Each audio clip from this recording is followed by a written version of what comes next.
பாத்தீங்கன்னா ஒரு பறவை தண்ணில விழுந்து மாட்டிக்குது. இந்த பறவை தண்ணில விழுந்து மாட்டிக்கிறத பார்த்த ஒரு குரங்கு ஒண்ணு என்ன பண்ணுதுன்னு பாருங்க. ஒரு பெரிய இலையை எடுத்து அந்த வாத்துக்கிட்ட வச்சு அதுல ஏற சொல்லுது அந்த குரங்கு. அந்த பறவை பாத்தீங்கன்னா அந்த இலையில ஏற முடியாம அங்க இருந்து ஒரு பாறையோட ஓரத்துல பாத்தீங்கன்னா போய் நின்னுக்கிறது.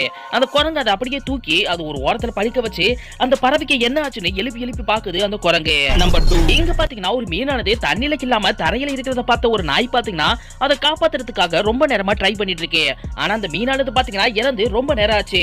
இருந்தாலும் அந்த டாக் பாத்தீங்கன்னா அது மேல தண்ணியை ஊத்தி ஊத்தி அதை காப்பாத்துறதுக்காக ரொம்ப நேரமா ட்ரை பண்ணிட்டு இருக்கு. நம்பர் 3, இங்க பாத்தீங்கன்னா ஒரு குட்டியான பள்ளத்துல வந்து மாட்டிக்குது. ரொம்ப நேரமா அந்த குட்டியான மேல ஏறி வர ட்ரை பண்ணுது. ஆனா அந்த குட்டியான பாத்தீங்கன்னா மேல ஏறி வரவே முடியல. அட போங்கடா, இனிமேல் என்னால முடியாதுன்னு ரொம்பவே சோர்வடைஞ்சு நிக்கும் போது அந்த குட்டியானையோட அம்மா வந்து அந்த குட்டியானைய எப்படி மேல ஏத்தி விடுதுன்னு பாருங்க. சோ இது மூலமா மனிதநேயம் பாத்தீங்கன்னா மனிதர்களுக்கு மட்டும் கிடையாது, விலங்குகளுக்கு இருக்குங்கிறத இந்த ஒரு வீடியோ மூலமா நம்ம தெரிஞ்சுக்கணும். இந்த வீடியோ பிடிச்சிருந்துச்சுன்னா மறக்காம சேனலை சப்ஸ்கிரைப் பண்ணுங்க நண்பா.